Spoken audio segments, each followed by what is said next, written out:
Hello everyone, welcome to Krishnatri classes once again, and now we are going to start our new topic of chapter electricity which is electric power. तो अभी तक हम लोगों ने electricity में resistance देखा, Ohm's law देखा, series parallel combination देखा, डोमेस्टिक सर्किट देखा. अब जो हम लोग स्टार्ट करने वाले हैं वो हम इलेक्ट्रिक पावर स्टार्ट करने वाले हैं. तो इलेक्ट्रिक पावर स्टार्ट करने से पहले तुम लोगों को एक बात मालूम होनी चाहिए कि जब मैं घर में कोई भी अप्लायंस लाता हूँ ना, तो मैं क्या, जैसे बल्ब लाया मैं, तो क्या कहते हैं दुकान पर जाकर बल्ब दे दो? नहीं. अच्छा, अगर तुम ये बोल भी दोगे ना बल्ब दे दो, तो दुकानदार पूछे कितने वाट का, या CFL लेने जाओ, LED लेने जाओ, तो वो पूछे कितने वाट का चाहिए. तो वाट मतलब क्या? पावर. वाट मतलब क्या? पावर पूछ रहा है वो तुमसे, कितनी पावर का बल्ब चाहिए. ठीक. तो पावर तुम्हें, अब यहां से तुम्हें क्या मालूम पड़ रहा है? पावर तुम्हें मालूम है. तुम्हें जो है ना पावर अप्लायंस की अपने की पहले से ही मालूम है. तुम बल्ब लेके आओ, प्रेस लेके आओ, फ्रिज लेके आओ, AC लेके आओ, कुछ भी लाओ, उसकी पावर आपको पहले से ही मालूम होती है कि अच्छा ये इतनी पावर यूज करता है. ठीक है. हमें और क्या नहीं मालूम होता? हमें ये नहीं मालूम होता कि इलेक्ट्रिक एनर्जी कितनी वो कंज्यूम करेगा. जो इलेक्ट्रिक एनर्जी है वो कितनी कंज्यूम करेगा ये हमें नहीं मालूम होता. वो कब मालूम पड़ता है? वो जब मालूम पड़ता है जब जेब से पैसे निकलते हैं, मतलब जब आपके घर में बिजली का बिल आता है, तब हमें मालूम पड़ता है कि हमारे अप्लायंस ने या हमने कितनी इलेक्ट्रिक एनर्जी कंज्यूम करी पूरे महीने में. ठीक है. तो उसी से रिलेटेड हम अपना टॉपिक स्टार्ट करने वाले हैं, इलेक्ट्रिक पावर. तो पावर, जैसा कि हम लोगों ने 9th क्लास में पढ़ रखा है कि rate of doing work is known as power. मैं कितने रेट से अपना काम कर रहा हूं, कितनी जल्दी काम कर पा रहा हूं, वो मेरा पावर है. इलेक्ट्रिक पावर भी कुछ अलग नहीं है, लेकिन इसको डिफाइन करने का तरीका भी कोई ऐसा अलग नहीं है, बस इलेक्ट्रिक वर्ड जुड़ जाता है. क्या बोलते हैं? It is the electric work done per unit time. ठीक है. एक यूनिट टाइम में कितना इलेक्ट्रिक वर्क डन कर रहा हूं, वो मेरा इलेक्ट्रिक पावर है. इसका मतलब P is equal to W/T. अब जैसा कि हमें मालूम है कि पावर की यूनिट होती है वॉट. ठीक है. पावर की यूनिट है वॉट. लेकिन अगर तुम यहां से देखोगे ना, तो वर्क की यूनिट क्या है? जूल है. टाइम की यूनिट क्या है? सेकंड है. दोनों के बीच में साइन है डिवाइड का, तो जूल पर सेकंड भी आ रही है. तो हम कह सकते हैं कि जो मेरा 1 वॉट होता है ना, वो 1 जूल पर सेकंड के बराबर होता है. 1 watt is equal to 1 joule per second. और 1 किलोवाट में आपके 1000 वाट होते हैं, और 1 मेगावाट में आपके 10 की पावर 6 वॉट होते हैं. ठीक है. तो 1 वॉट मेरा क्या हो सकता है? It is the amount of electric work done in 1 second, या when the amount of electric work done is 1 joule, है ना, in 1 second, then the power, electric power is known as 1 watt. इस तरीके से आप डिफाइन कर सकते हो. अब देखो, ये तो पावर का वही फॉर्मूला होगा. तुम कहोगे नहीं, हम इसको चेंज करने वाले हैं. अब देखो, P is equal to work upon time. अब हमने ये पढ़ रखा है V is equal to W/T. Potential में पढ़ा था. Work done in moving a charge from infinity to a given point in an electric field is known as electric potential. तो ये क्या होगा? V is equal to W/Q. अगर तुम यहां से वर्क का फॉर्मूला निकालोगे तो V इंटू क्यू हो गया. W is equal to V into Q. तो in place of W here I am going to put V into Q, because W is equal to V into Q. V into Q, and this Q/T, rate of flowing charge, is known as current. मालूम है हम लोगों को, starting तो हमने यहीं से करी थी चैप्टर की. Q/T is current, rate of flow of charge is known as current. तो हमने Q/T की जगह I लिख दिया. So the new formula, brand new formula of power is V into I. ये आपका पावर का फॉर्मूला, V इंटू आई. अब हम इसको अलग अलग तरीके से लिख सकते हैं. जैसे power is equal to V into I पढ़ा है, और V is equal to IR भी पढ़ा है. तो V की जगह में IR डाल दिया, V की जगह IR डाल दिया, तो आई इंटू आई हो गया, मतलब आई स्क्वायर आर। और क्या कर सकता हूँ, उस आई की जगह जो है ना P is equal to V into I, उसमें आई की जगह V अपॉन आर भी डाल सकता हूँ, तो ये वी स्क्वायर अपॉन आर हो गया। तो ये 3 फॉर्मूले आते हैं आपके पास, याद करने की रटने की जरूरत नहीं है, सिर्फ एक ये वाला समझ लो, P is equal to V into I, बाकी तो फिर वैल्यू पुट करो और आंसर अपने आप आ जाएगा। ठीक है, अब यहां से देखो एक यूनिट और आती है पावर की। पावर की यूनिट वॉट तो है ही है, जूल पर सेकंड भी अभी तुमने देखी। अब यहां से देखो V इंटू आई से, V की यूनिट वोल्ट, करंट की यूनिट एम्पेयर, तो ये भी तो एक यूनिट हो गई, वोल्ट एम्पेयर। तो 1 वाट मेरा 1 वोल्ट एम्पेयर के बराबर भी है, 1 वोल्ट एम्पेयर। तो मैं 1 वाट को ऐसे भी डिफाइन कर सकता हूं कि power consumed by an electric appliance when it operated at a potential difference of 1 volt carries a current of 1 ampere.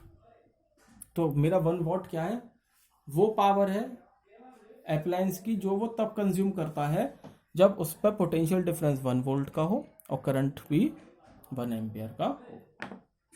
ठीक है, ये हो गया। तो अभी जैसा मैंने तुम लोगों को बताया कि हम लोगों को ये मालूम होता है कि मेरे पास कितने वॉट का बल्ब है या कितने वॉट का अप्लायंस है, कितनी देर तक मैं उसे यूज कर रहा हूँ ये भी मुझे मालूम है। कैसे, वो ऐसे कि भाई मैंने शाम को 4 बजे बोला बल्ब जला दो, तुमने जला दिया, और शायद रात को 8 बजे बंद कर दिया, तो कितने घंटे चला, 4 घंटे। और पावर तुम्हें मालूम है वॉट बल्ब की कि 10 वॉट का। अब तुम्हें क्या नहीं मालूम, तुम्हें नहीं मालूम एनर्जी, इसने कितनी एनर्जी कंज्यूम करी। और यही कंसेप्ट आता है इलेक्ट्रिक एनर्जी का। इलेक्ट्रिक एनर्जी का जो तुम बिल देते हो ना, बिल, बिजली का बिल, वो किसकी क्या देते हो, वो इलेक्ट्रिक एनर्जी तो यूज कर रहे हो तुम लोग। हम इलेक्ट्रिक एनर्जी यूज करते हैं और जितनी इलेक्ट्रिक एनर्जी हम यूज कर लेते हैं उसी का बिल हम दे देते हैं। इसका मतलब P is equal to work upon time, और यहाँ वर्क कितने किसके बराबर है, इलेक्ट्रिक एनर्जी के बराबर है। तो electric energy divide by time हो गया। ठीक है, electric energy divide by time. इस इलेक्ट्रिक एनर्जी को मैं E से डिनोट कर सकता हूँ, डिवाइड बाई टाइम हो गया। तो E का फॉर्मूला, इलेक्ट्रिक एनर्जी का फॉर्मूला आ गया power into time, P into T. ये तुम्हें याद रखना, electric energy is equal to power into time, P into T. अब इलेक्ट्रिक एनर्जी है, एनर्जी तो सब एक सी होती है, यूनिट क्या होगी, जूल होगी, जूल होगी। लेकिन यह पावर की यूनिट क्या है, वॉट, और टाइम की यूनिट सेकंड। तो 1 जूल मेरा कितने के बराबर आ गया, 1 वॉट सेकंड, 1 वॉट सेकंड के बराबर आ गया। ठीक है, अब देखो यहां मैं तुम्हें एक बात समझाता हूं कि जो वॉट है ना, वो यूनिट बहुत अच्छी है, सुंदर, टिकाऊ, लेकिन ये छोटी यूनिट है, छोटी यूनिट है। क्यों, देखो बल्ब तो तुम 100 वाट का ले आए, बहुत बढ़िया है, लेकिन जब तुम प्रेस वगैरह लाते हो ना तो 5000 वाट, 10,000 वाट, बड़े बड़े अप्लायंसेस, हैवी हैवी अप्लायंसेस। और यही नहीं, घरों की बात क्यों, फैक्ट्रीज वगैरह देख लो, 1100 वाट, सॉरी 11,000 वाट, ऐसी ऐसी मशीन्स आती हैं।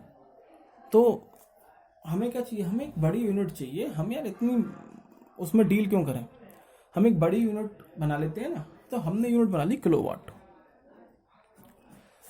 किलोवाट हमने एक यूनिट बना ली। अब ये हो गया 5 किलोवाट, 10 किलोवाट, 11 किलोवाट। ठीक है, इस तरीके से हो गया।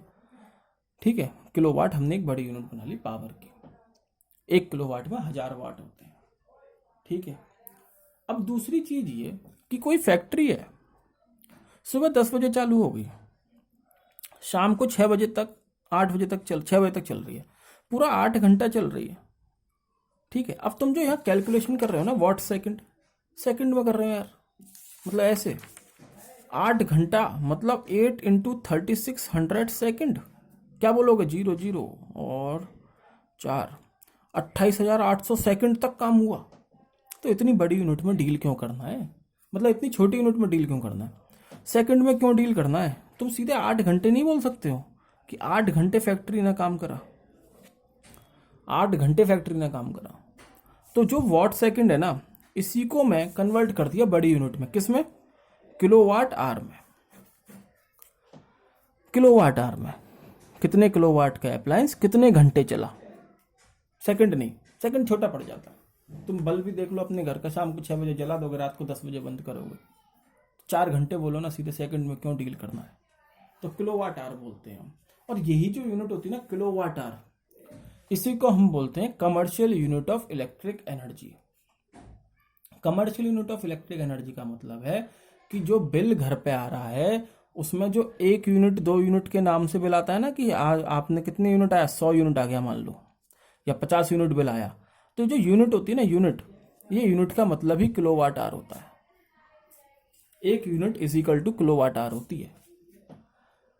ठीक है, तो ये हमारी है कमर्शियल यूनिट किलोवाट आवर। जो बिजली का बिल घरों में आता है वो किलोवाट आवर में आता है, जिसको हम यूनिट बोल देते हैं। 2 यूनिट, 4 यूनिट, 50 यूनिट, 40 यूनिट। अब इस 1 किलोवाट आवर में कितने जूल होते हैं ये देखना है, क्योंकि 1 वाट सेकंड में तो हमारा 1 जूल था, लेकिन 1 किलोवाट आवर में कितना सेकंड होगा, कितना जूल होगा।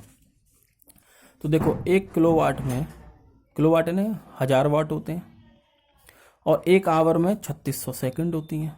मतलब वाट सेकंड एक तरफ लिख दी यूनिट, और ये हो गया 1000 इंटू 3600। अब इस वाट को मैं जूल पर सेकंड लिख सकता हूँ, लिख दिया भैया, यहाँ सेकंड पहले से ही है। और इसको मैं लिख सकता हूँ 3.6 इंटू 10 की पावर 6, लिख दिया। सेकंड से सेकंड कट गया, और यहाँ क्या चल रहा है, किलोवाट आवर। तो 1 किलोवाट आवर में आपके 3.6 इंटू 10 की पावर 6 जूल होते हैं। मतलब 1 किलोवाट अगर आपके अप्लायंस ने किलोवाट आवर कंज्यूम करा है इलेक्ट्रिक एनर्जी, तो इसका मतलब है 3.6 इंटू 10 की power 6 joule electric energy consume कर रहा है। तो ये है आपका concept electric energy, commercial unit of electric energy का। ठीक है, तो जो बिल आता है वो कितना आता है, 1 यूनिट का मतलब 1 किलोवाट आवर। इस चीज को याद रखना। अब 1 किलोवाट आवर का मतलब क्या है? 1 किलोवाट आवर का मतलब है कि ये वो अमाउंट है इलेक्ट्रिक एनर्जी का जो अप्लायंस तब कंज्यूम कर रहा है जब उसकी जो पावर है वो 1 किलोवाट है और वो 1 घंटे के लिए यूज हो रहा है। When an appliance of power rating 1 kilowatt is used for 1 hour, then the power consumed by it is known as 1 kilowatt hour. तो कितनी एनर्जी कंज्यूम करेगा उस टाइम में, 3.6 इंटू 10 की पावर 6 जूल। ठीक है, ठीक है बच्चों, आज का लेक्चर तो इतना ही है। ये आपकी इलेक्ट्रिक एनर्जी का कंसेप्ट हो गया है। ये कमर्शियल यूनिट मैंने आपको बता दी है।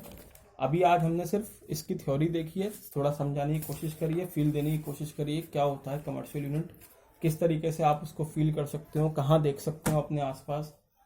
अब जो हम लोग हैं नेक्स्ट क्लास में, नेक्स्ट लेक्चर में हम लोग इसके न्यूमेरिकल करेंगे, किस तरीके से इलेक्ट्रिसिटी बिल के न्यूमेरिकल होंगे, कैसे हमारी इलेक्ट्रिक एनर्जी कंज्यूम हो रही है वो निकलेगी, ये हम लोग नेक्स्ट लेक्चर में कवर करने वाले हैं। तो आज के लिए इतना ही है। अगर वीडियो पसंद आता है तो इसको लाइक करें, चैनल को सब्सक्राइब करें, कमेंट करें, शेयर करें, ये तो है ही। और सबसे ऊपर कि घर पे रहें, स्वस्थ रहें। ठीक है, धन्यवाद।